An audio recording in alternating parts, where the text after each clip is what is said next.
What up, fam? Can you hear me?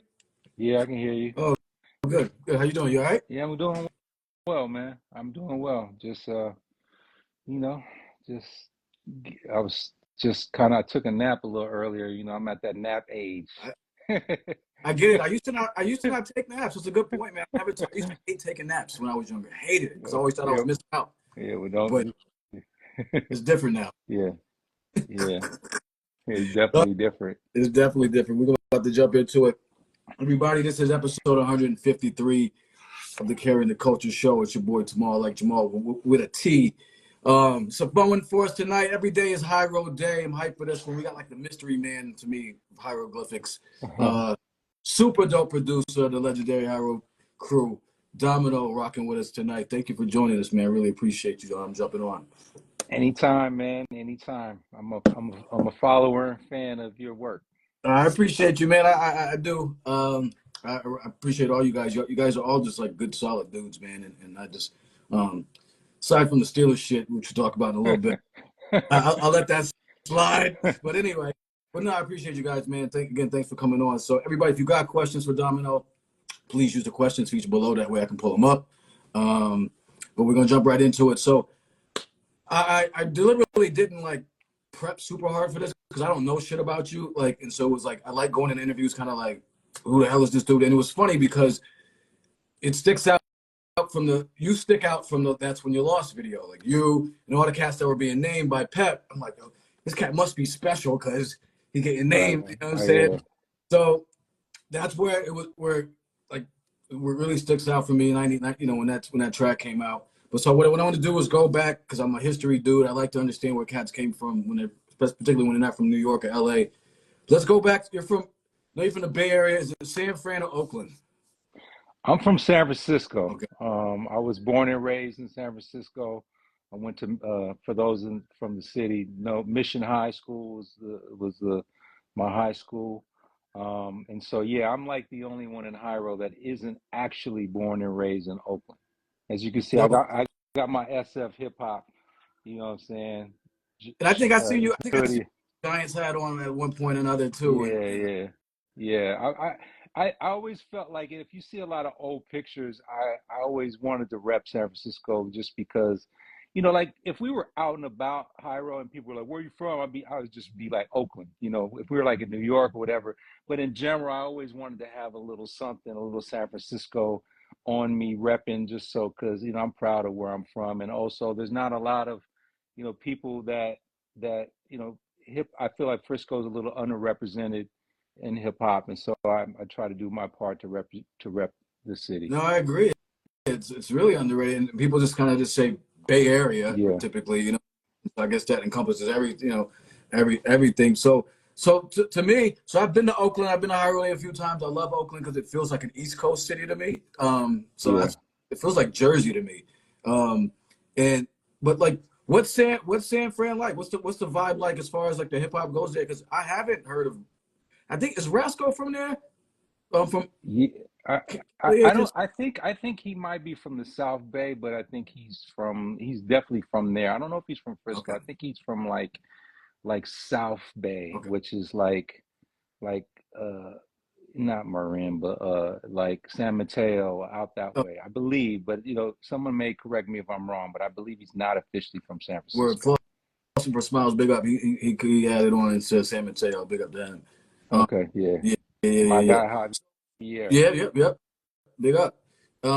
So then what's PA is from Fresno, Miro. Um, so what was it like in San Fran? What's Little Domino like? I mean, what was because I don't know nothing about San Fran other than it's hilly.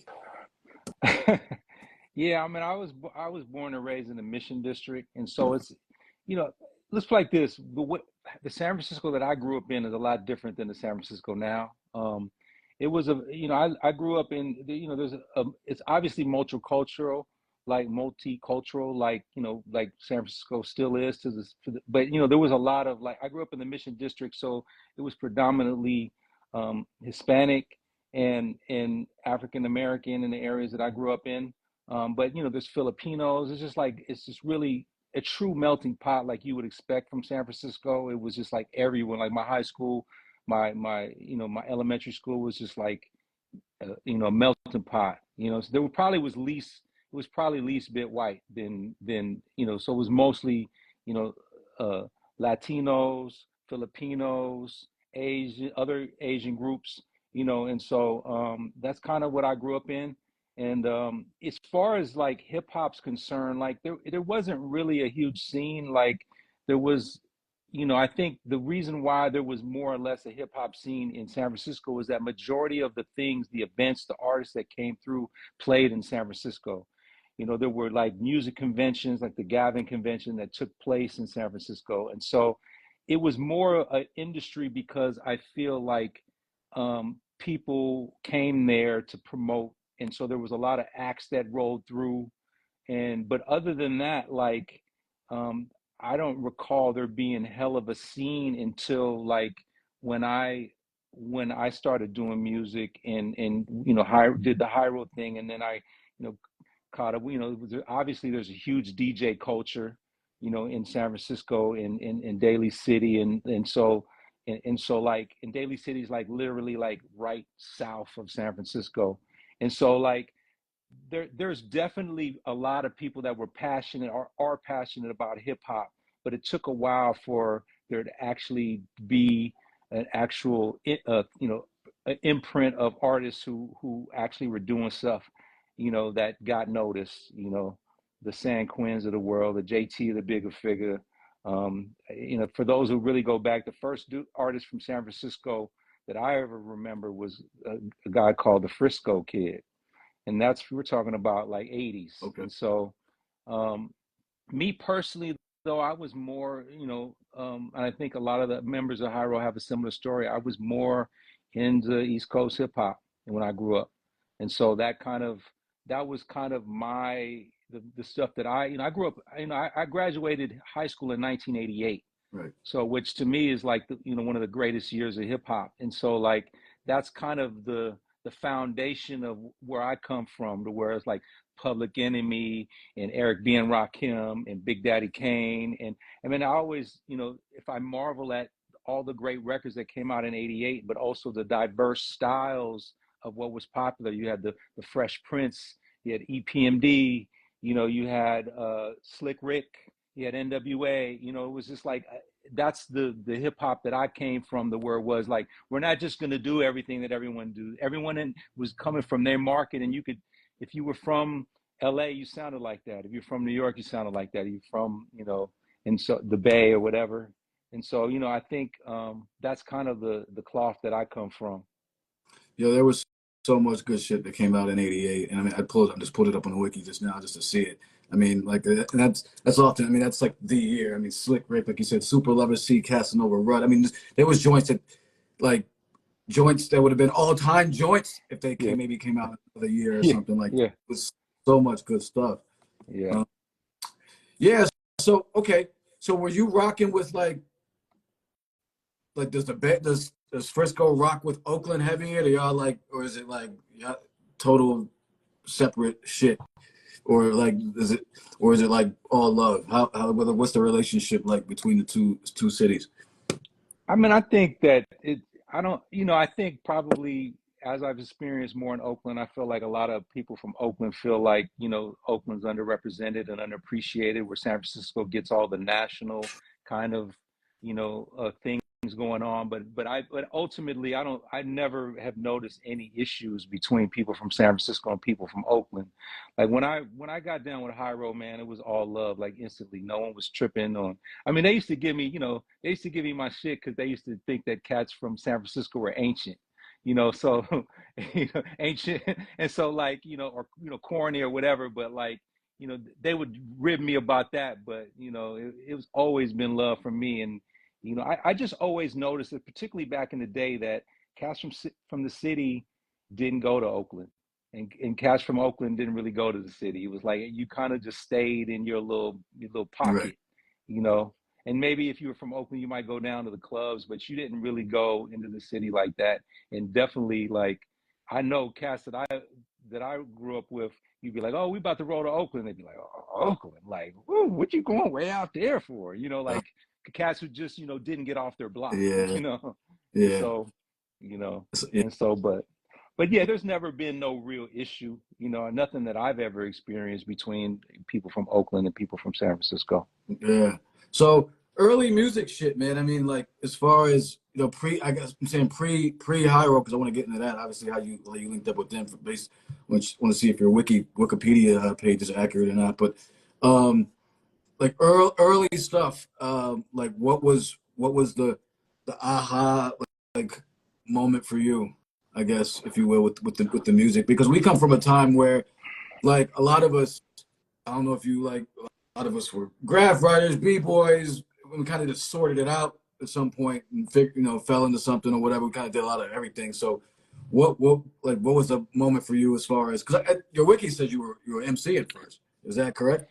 Yeah, I mean, my first moment was hearing Rapper's Delight on the radio. That's probably like my first, like, whoa, this is cool. You know what I'm saying? That was like my first thing. Because I was listening to the radio a lot. I was hella into like funk, like, I guess they call it boogie now, but like, Rick James and Cameo and Barkays and that kind of era, Chic and all that. And so that's when I started to really kind of be get into my own music at that era. Like I'm like 79, 78, 79, 80, where I started to buy my own records as opposed to just listening to what my parents were listening to. And so that's kind of what Rapper's Delight, as I'm like listening, it was used to be a station called KSOL. And I used to listen to that religiously, and I used to like record stuff off there, Call Me by Sky, and those type of songs. And then Rappers Delight came on one time, and then I was like, "What the hell is this?" And it stuck with me.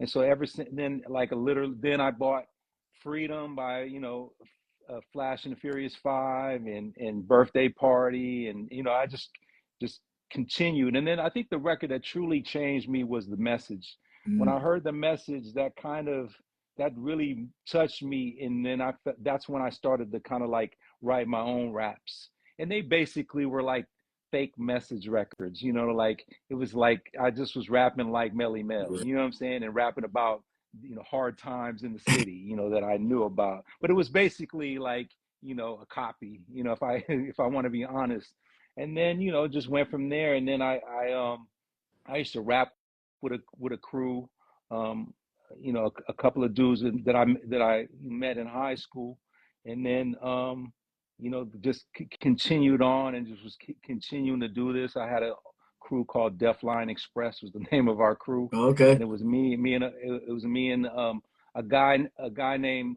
Jason Melton was his name, and he was like the producer and DJ, and I was rapping, and there was other dudes in the crew rapping, and then I started to get a little the transition kind of happened when I we used to use like a sampler that was like a Casio, I think it was, and I forgot what it was one of those SK1, and it was like the little sampler with the keyboard, Okay, and you all got right. yeah, Yeah, like 3 4 seconds yeah, maybe. yeah. It was no, I think it was like 2.9 or something. Yeah.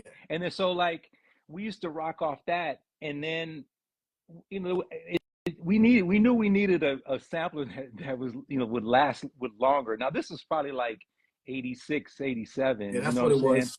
City Yeah. built SK1. SK1, Yep. yeah. And initially, like, we would just be like sampling our voices and be like, bit, bit, bit, bit, bitch, domino, domino, domino, domino, domino, domino. You know what I'm saying? Like, that's all I would know how to do it. But my friend Jason, he, he kind of like was smart enough, and he fucking sampled some shit in there, like put a record on 45, and then he like was playing. I'm like, how the fuck you get that out of there? And he's like, I took it from this.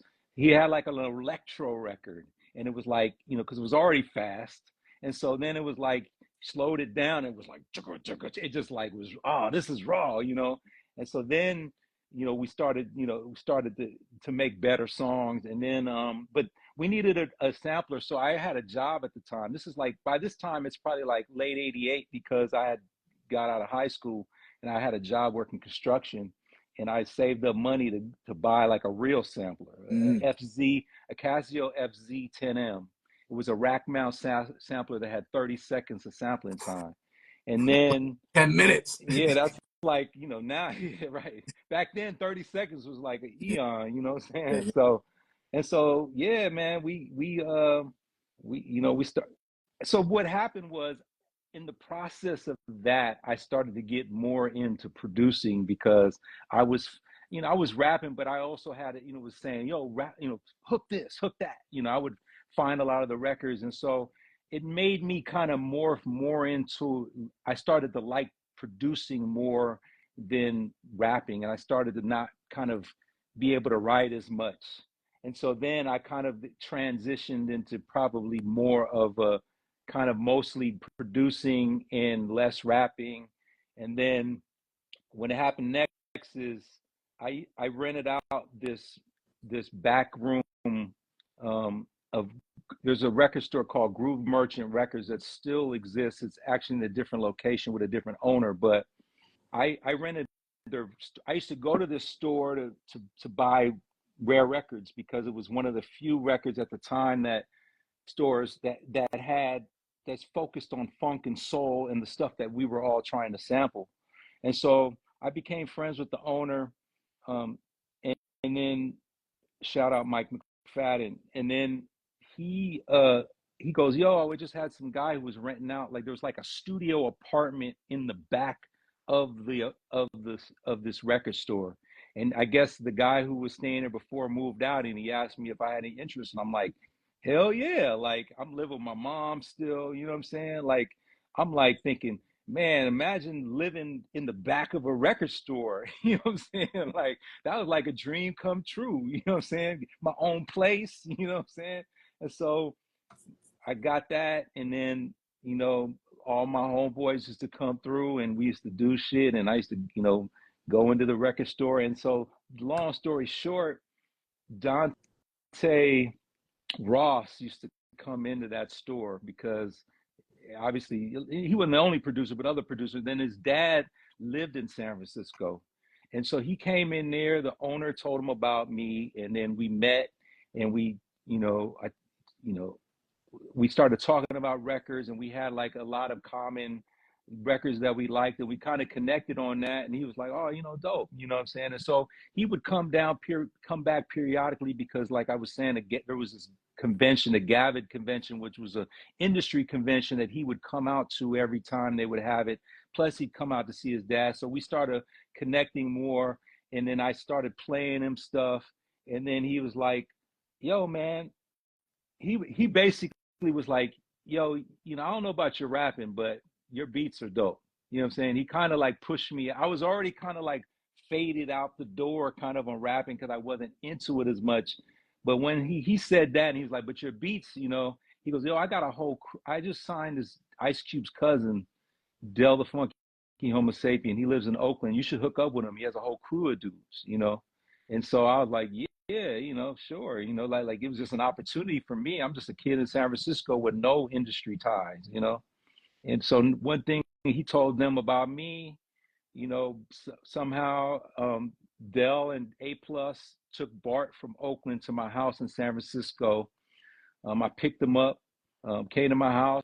I was playing in beats. They were rapping for me. And, as they say, the rest is history. I was like, oh, okay. Like, I realized that when I met them, I realized that they were so advanced as MCs that I wasn't. That was like my official, like, all right, that's the end of my rap career, because I knew that my beats were on their level, but I knew that my rapping wasn't. They really opened my eye, like, yo, these dudes are dope. You know what I'm saying? Like, and Levels to this, yeah, it right? was like, yeah, it's just on a whole nother level. The vocabulary, the wordplay, it just was like, okay, you know what I'm saying? And so, but I knew that I felt confident in the beats that I was making, that it was on their level, and they felt that way. And then that's kind of how it started. And What year was this? so this is probably, I want to say 1990. Wow. This was Dell was signed, and he had when I met Dell, I Wish My Brother George Was Here was recorded, but it wasn't out yet. Okay. And so yeah, and so that was kind of, so I think that's like 1990. I think the album came out in 90, but I knew that the record was done because I remember when I met them hearing that he was recording in LA and they got back and whatever. And so then I would go to Dell's house, and then that's when I met the rest of Hiero, and then started forging relationships with them. Casual in particular used to call me on the phone pretty much every night, and then it just kind of started happening. I started helping Souls and Casual do their demos, and like so I did a few songs on some of their demos, and then I started helping shop in the demos because I obviously had an invested interest in it, and then that's kind of how it happened. Yeah, I was That's kind of gonna that. jump into some of that, which is cool. You kind of covered it, but did you see the impact being so big, though? Like, like Hyro's worldwide. You guys getting more fans now as the years go by, younger fans. I mean, like, did you see, like my friend in '95 got the logo tattooed. I mean, like, did you see that coming just in terms of the global impact, or did you say, hey, these are some dope MCs, we're gonna make some music? Like, where did you? I mean, yeah, I don't know. Like, I don't think we thought about that. Like, I just knew that we knew that we had shit that was good, if not better than anything that was out there. That was kind of our thing. Like, we knew there was no there was no lack of confidence in Hyro in the beginning. You know what I mean? And it was like, I think we knew that you know, they knew that they were good or better than most MCs. You know what I'm saying? And so I think that it was just a matter of being heard. I don't know, like, if we had a kind of, all right, we about to be large. It wasn't nothing like that, or we're gonna have this movement. It wasn't even like that. It was like we knew we had something to add to the culture, and we knew that once people heard it, they were gonna fuck with us. That was kind of the attitude that we had. Like, I don't ever remember any like, man, I hope people like us. Like, it was a lot of youthful, I don't, you could say arrogance or confidence or whatever, but we knew that we had something. You right. know, I mean, you yeah, were young, but they, when I had them on the show, they were telling me how young they were. Like Festo was saying, he had to get like permission slips from parents to go, to do shows and to do stuff like out of school and stuff. So, I mean, that bravado, yeah, is definitely brewing at 17, 18. I, Like, yeah. I mean, like, Cass was on the radio talking about, ain't no one fucking with us. Like, that was the attitude. You know what I'm saying? Like we'll battle anybody. That was that youthful cockiness that you just have when you're young. You just don't, right, you think that you're the greatest thing. And yeah, like, they were young. Like, in fact, when I met them all, I think most of them were 17, except for Dell, who is, like, I want to say 2 years older than everyone else. And I'm like 2 years older than Dell. right, So right, I was older. I was outside of high school. They were all in high school. Dell was out of high school when I met them. And so, yeah, like, when they did get signed, Casual had to get court approval, and Tajay had to get court approval because they weren't 18 yet when we crazy. got them deals. And and That's crazy. yeah, so they were kids, Yeah. man. Like, I remember, like, picking them up at high school. When, like, right when I first met them, they were still in high school. You know, Wow. That's I in, remember hearing the day because like that that song, the first Hyro song, I guess, of everyone else besides Dell, is that song "Burnt."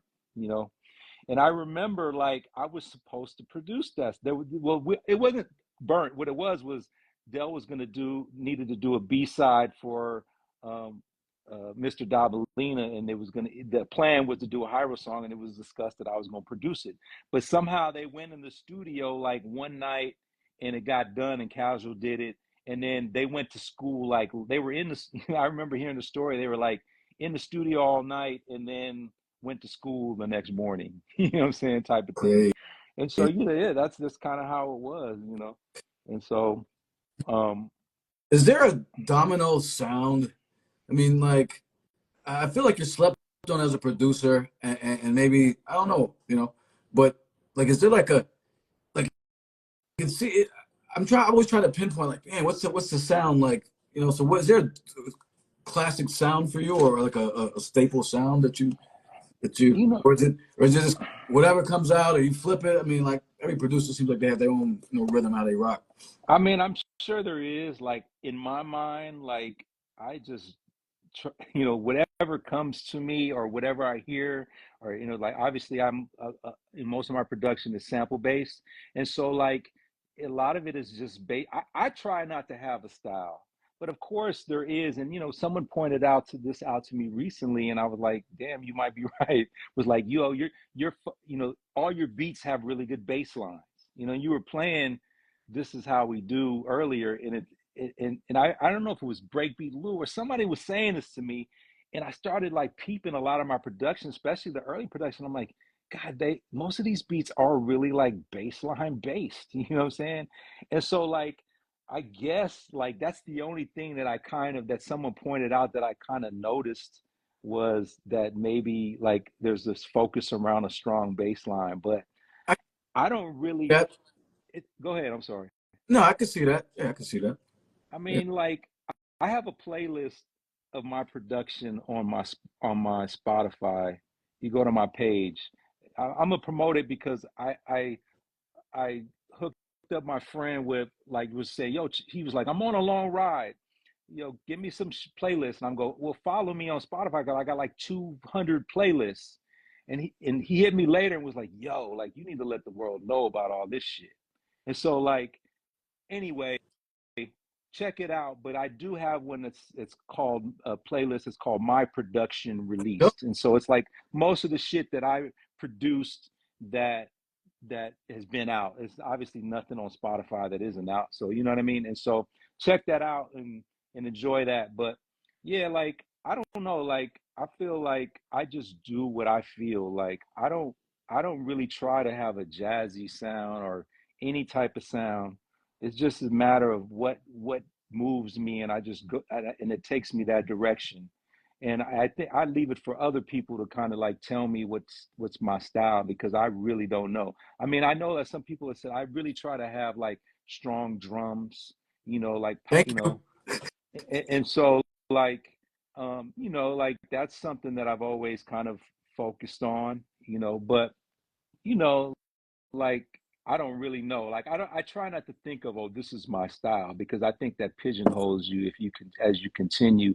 And I think it's important for me now as a producer is I feel like I don't want to just do Domino from 1993. Mhm. That's not my aim. You know what I mean? Like and I hey, I like the same I probably have a similar aesthetic as you and a lot of the people that like Hiero, but like I always feel like the key to this shit is evolving one way or another, and so that's what I'm trying to do. It will at least with my current production. Yeah, yeah. No, I feel you. You do you sample your own drums, everything? You sample like everything?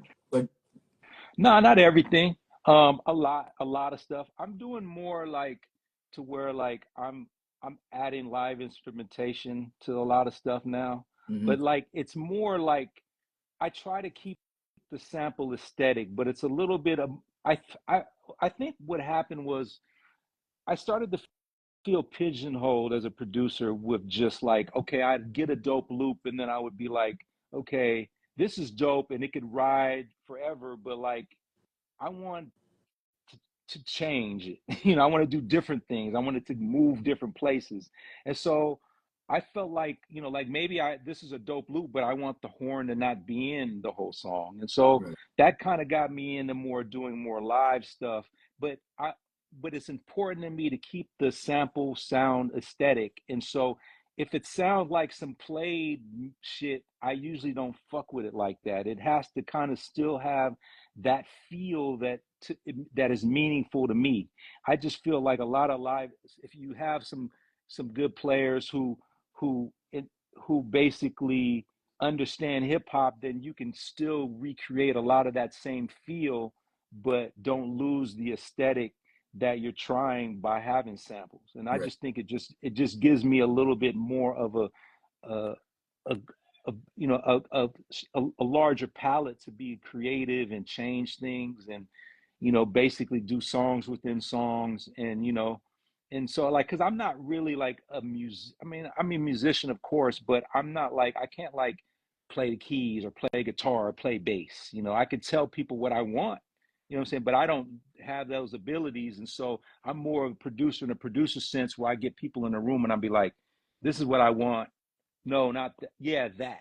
you know what I'm saying? But then do this, like that's kind of my style of production, to where when I'm working with people outside of the samples or the drums that I'm doing, I definitely am more of a producer director kind of thing, to be able to make sure that I can get what I hear in my head out of Right. them. You know what I'm saying? Yeah, that makes perfect sense. Yeah, that makes perfect sense. What was I gonna say to you?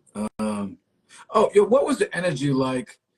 I guess on like the earlier Hyro stuff was just crazy, groundbreaking stuff, and I mean, Casual's project, you did a lot of stuff on that, and then I mean, and then the obviously '93 till you mentioned This Is How We Do, which is me and my man is like one of our favorite tracks. That's why, like, what was like the from your angle? 'Cause, I mean, I've talked to all these guys about like just at that time, but from your angle, what was the or your vantage point? What was what was the energy like? I guess working on the tracks on that, really in particular '93 till just the early Hyro stuff. Like, I mean, it's been 30 plus years now, but Well, again, like we talked about the youthful energy, I just think that cats were living and breathing this every day. You don't have families, you don't have like a whole lot of responsibilities when you're 18, 19. And I guess at the time, that's by the time that came around, I was like 21, 22. And so like your whole life is invested in this, you know what I mean? And that's all you think about, that's all you focus on. And that kind of showed in the music. I just think that um there just was this passion and exuberance for hip hop in general. And that's the thing, is that all these dudes and Hyro, myself, are super into hip hop. We are hip hop. We're hip hoppers, you know what I mean? And so everything about the culture, we live that.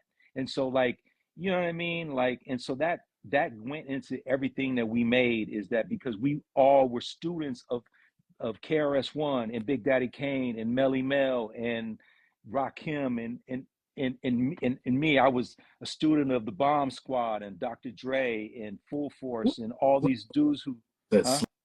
slept on Bomb Squad. Sorry, yeah, Bomb You Squad. know what I mean? Yeah, I mean they're one of the greatest. I mean, my favorite album of all time is A Nation of Millions, and so that kind of is, that blew me away there, that production. And so I mean, there's all these things, and so we're all students. They're like, at least at that time in hip hop, you basically knew everything that was coming out, and and used to go and pretty much buy everything that was out. You know what I'm saying? Just like some new hip hop, and so that it just, when it was our turn, we all had that aesthetic in our memory bank. You know what I'm saying? And with props to Too Short too, because he's from Oakland and he was the first one who represented from Oakland, and that had an influence on everybody to know that, hey, yo, somebody from Oakland can get out of Oakland with their music. You're right. And so like there was all these things happening, and everyone in Hyro, hands down, soaked up all of this. And so when it was our turn, we were all just little influences, but we brought what we, like everyone talks about like Hyro's more of an East Coast sounding group than a West Coast sounding, and so we had that, but what Hyro brought was a little bit of enough of Oakland to make it unique and different and something that no one else had ever done. Yeah. And so like you could say, oh yeah, they didn't sound like Bay stuff, and I always bugs me about dudes from the Bay that kind of act like we ain't Bay enough. Wow. But the point is that I feel like there was those who knows that the reason why what we did wasn't just some East Coast bite, is that I brought San Francisco to our music. They brought Oakland, they brought Tower of Power, and and Sly and the Family Stone and all this shit that we grew up on and were influenced, and just the whole melting pot and all the different musics, the Grateful Dead and all this stuff that came out of the Bay Area, that all was part of who we were. And so that's why when you listen to Hyro, and I'm proud to say this now, is that, yeah, you know what? No one can say that they can listen to 93 Till Infinity and Fear Itself and say, that sounds like so and so. Right. Because it doesn't. It's its own, stands on its own merits. It's not no bite or copy of anything else. And that's what we were aspiring to do, is to bring something add something to the culture, not just regurgitate what someone else was doing. Yeah, You and know. I appreciate the way you put that. So as I'll say from my angle, being growing up on the East Coast and hearing you guys, when I heard That's When You Lost, I was like, who are these dudes? It was like, it was just the Yeah. craziest thing. Like for me, and even with Dell, even when I first heard Dell, I was like, Mr. Bob Dabalino, like what is this? And like Yeah. it seemed like 93 and casual, and you guys it seemed like we always kind of said like, oh, we would say, okay, like East Coast or West Coast native tongue, Yeah. right? He said that, but at the same time, for me again, there was a distinct difference. So I was like, but they're different though. I was like, they on some other shit Yeah. though. So it was always like, yeah, I see the similarity. This is why I rock. They rocking some of the same gear I Yeah. rock. Like Yeah. okay, but they're different. I was like, who the fuck are these cats? Blue Tape came out, and I'm like, what?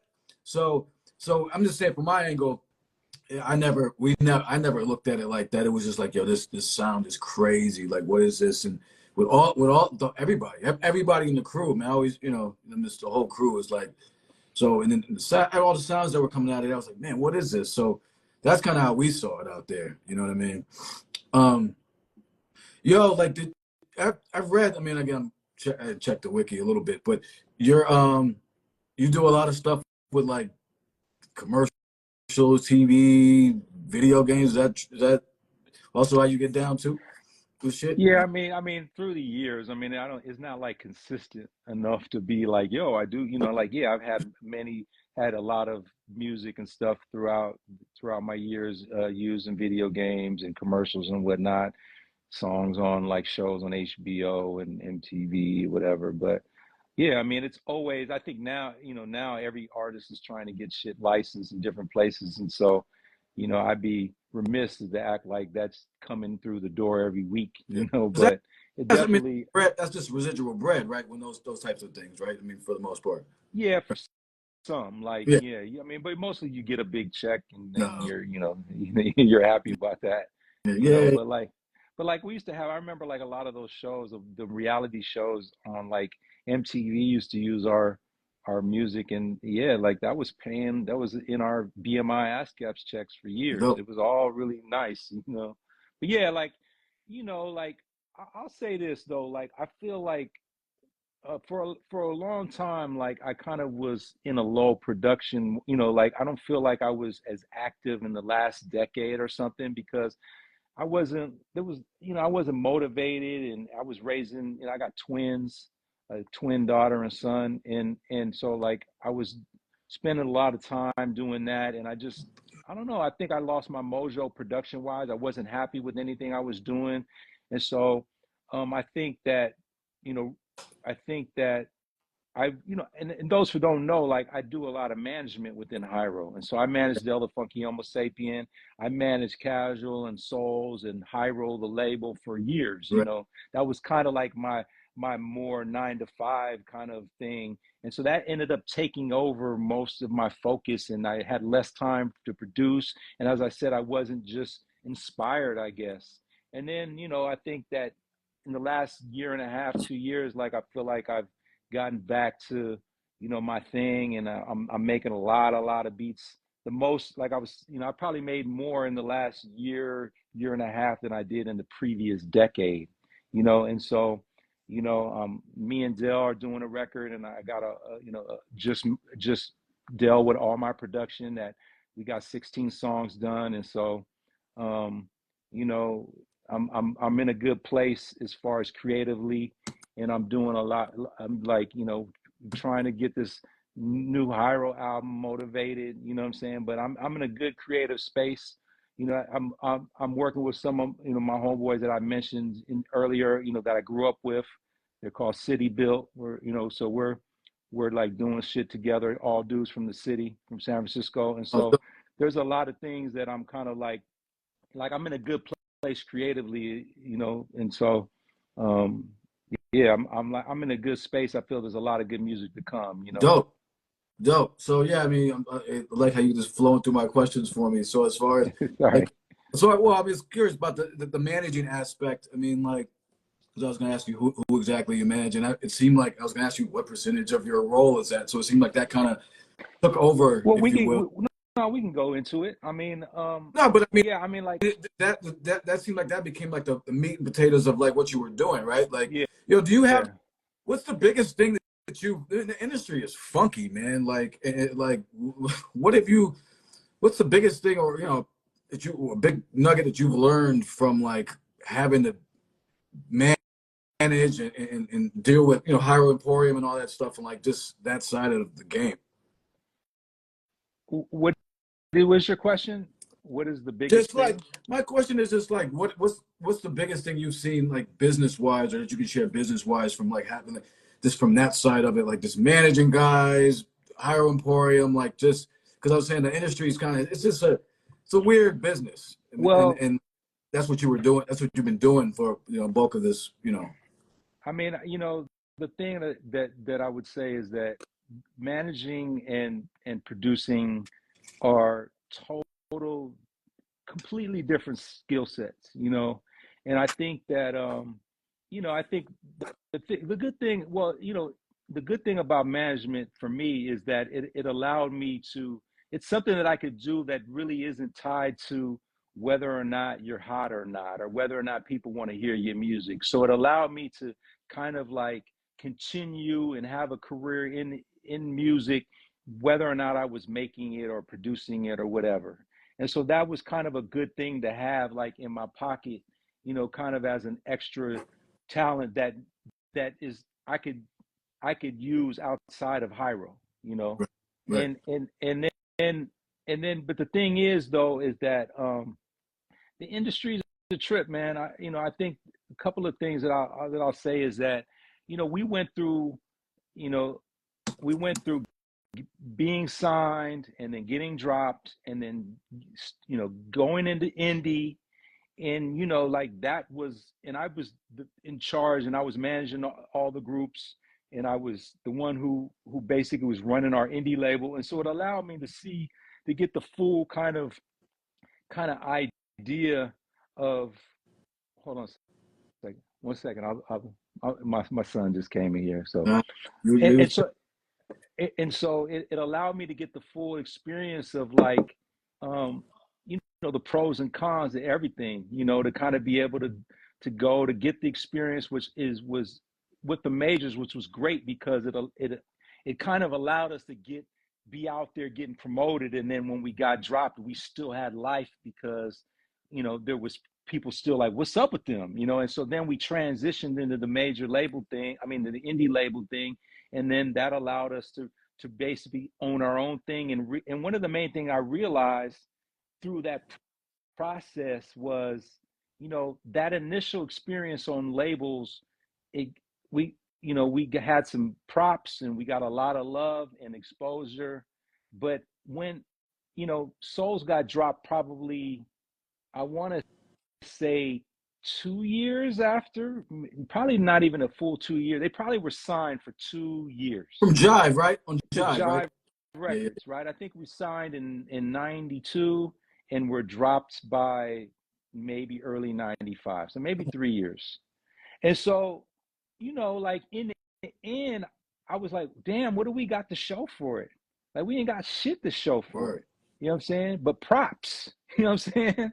And so like obviously that helped us to where we ultimately did. But when we went indie, man, it didn't take long for us to realize that this is where it's at, because you own your shit. You get to the music best. You get to decide on how you're going to market and promote it, and not try to, where they're trying to push on you to do corny shit because these people ain't down with the culture. They don't give a shit about the culture. Their whole shit is about the bottom line. And so, like, I realized quickly, because the initial plan was, okay, Dell at the time, Dell was still signed to Elektra, right? He was doing his third album at the time. And the plan was, yo, let's do a Hiero record, all of Hiero, all of us together. And we're going to just kind of springboard off of Dell's promotion. Dell's going to be on Elektra still, and he's going to be, doing his press, and he's just gonna talk about the Hiero shit, you know. And so we're gonna just piggyback off that, right? Well, then Dell ends up getting dropped, right? And so that was the initial plan. But the initial plan also was for everyone to go back to majors. It was like, let's just put out this Hiero record, get our weight up, maybe have a little bit more leverage about having quality control because we showed what we can do on our own, and then cats will get deals again. Well, as we went through the process, we were making more money than we were when we were on the labels. We were touring more and making more money off that.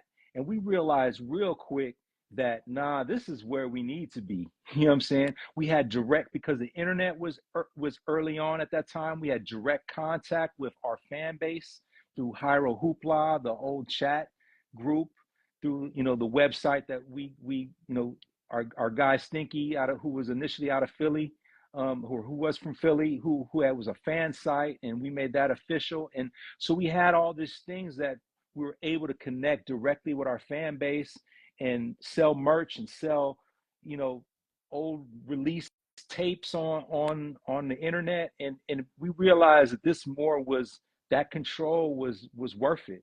And then when I got the, if you talk about industry shit, I got the final kind of, yeah, when we had an idea, once we put out like Third Eye Vision, our first Hiero release, and maybe we had out Dell Both Sides of the Brain. I wanted to do a best of Hiero compilation, and it was going to be all our shit from the majors and all the shit like You Never Knew, and like our more notable songs from our indie career. And we hit up Elektra, and they said no.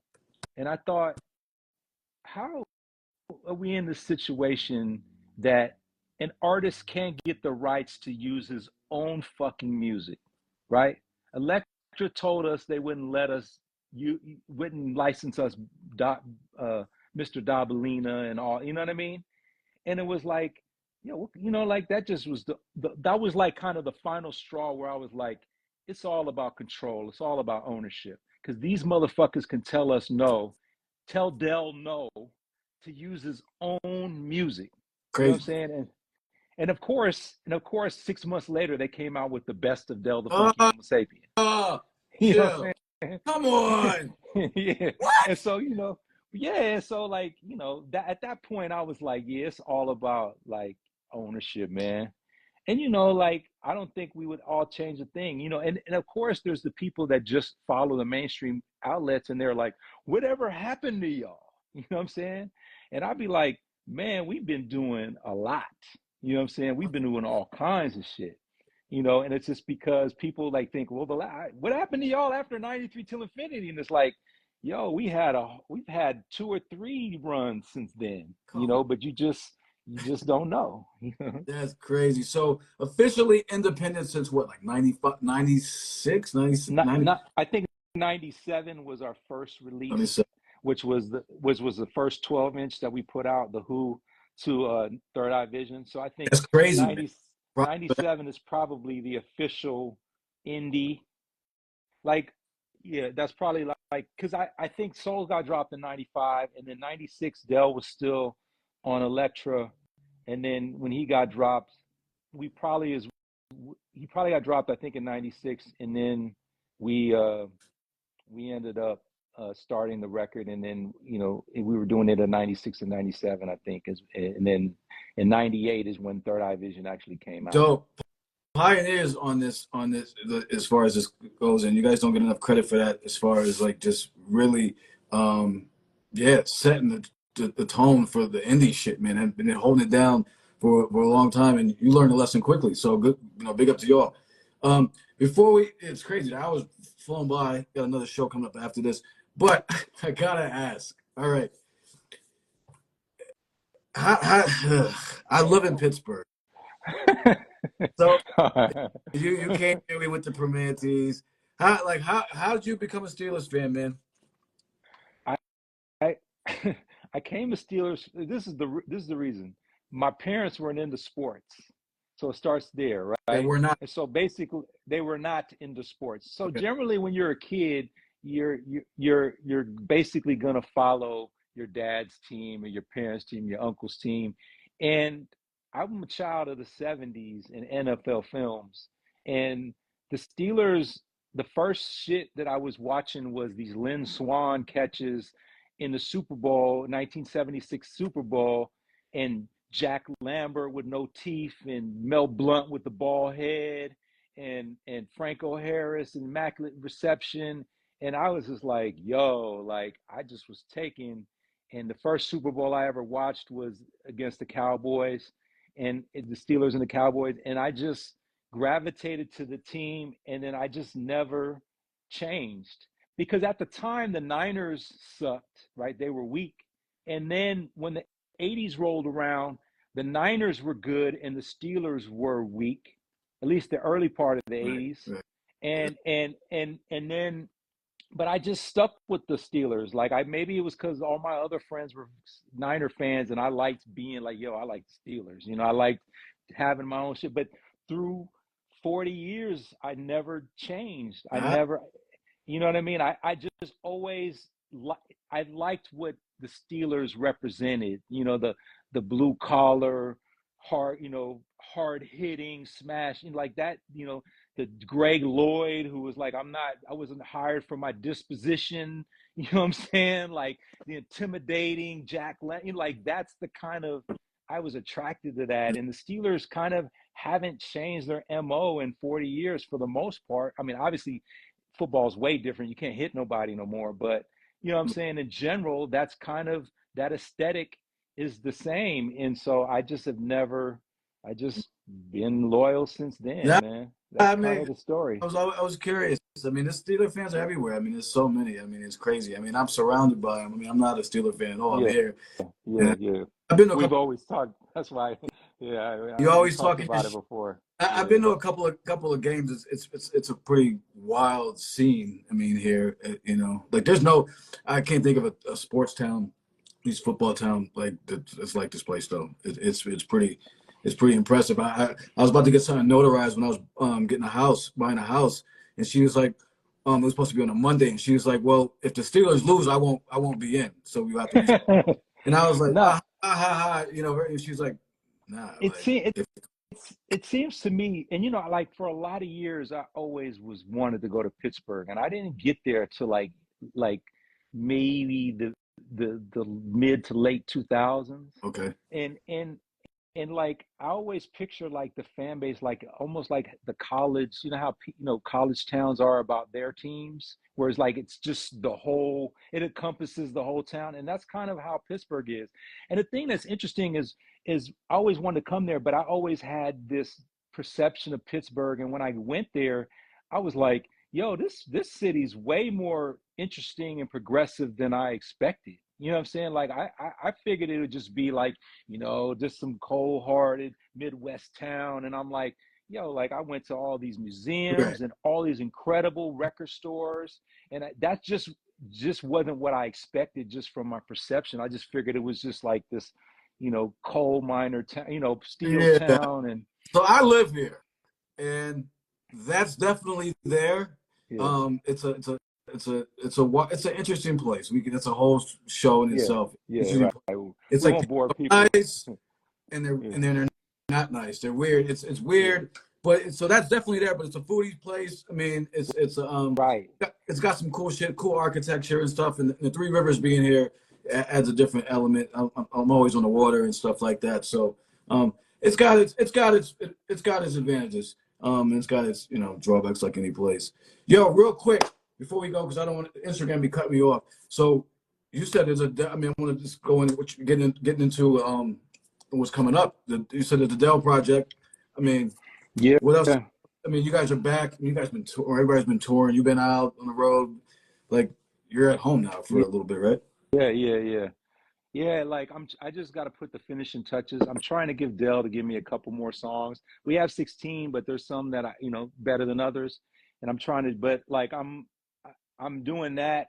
We're making I think we're making progress toward getting toward a new Hyro album. Me and A Plus have spent a lot of time talking about it, and I believe that like we're kind of the foundation production wise for Hyro. And so I always like, yo, if we come with it, I think everything will fall into place.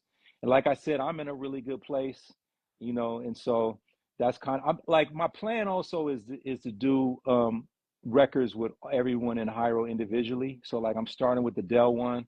I've talked to Cat, going to do a Kaiser one. I'm going to do Oh, but by the hopefully, it started out as kind of a pie in the sky idea, but hopefully I can do a record with every one in Hiero individually that I produce, and I fire, pose it to everyone, please. and so it's gonna.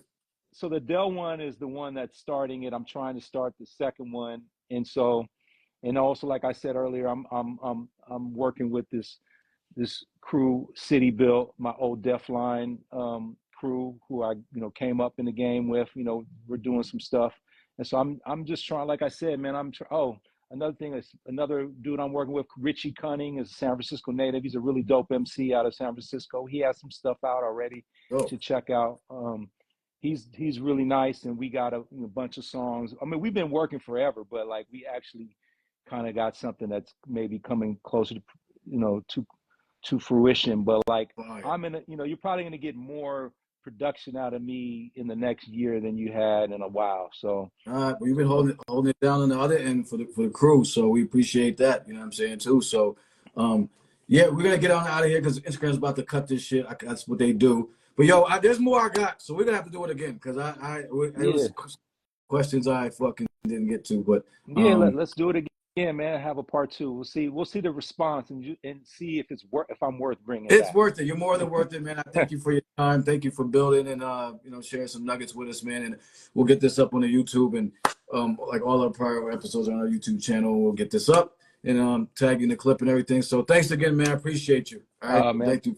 thank you, man. All right, bro. You do good work, man. Thanks, You man. know. I appreciate I, it. Thanks to everybody in the chat. And yeah, we'll talk soon, man. all All right, right, peace. we'll talk. Man.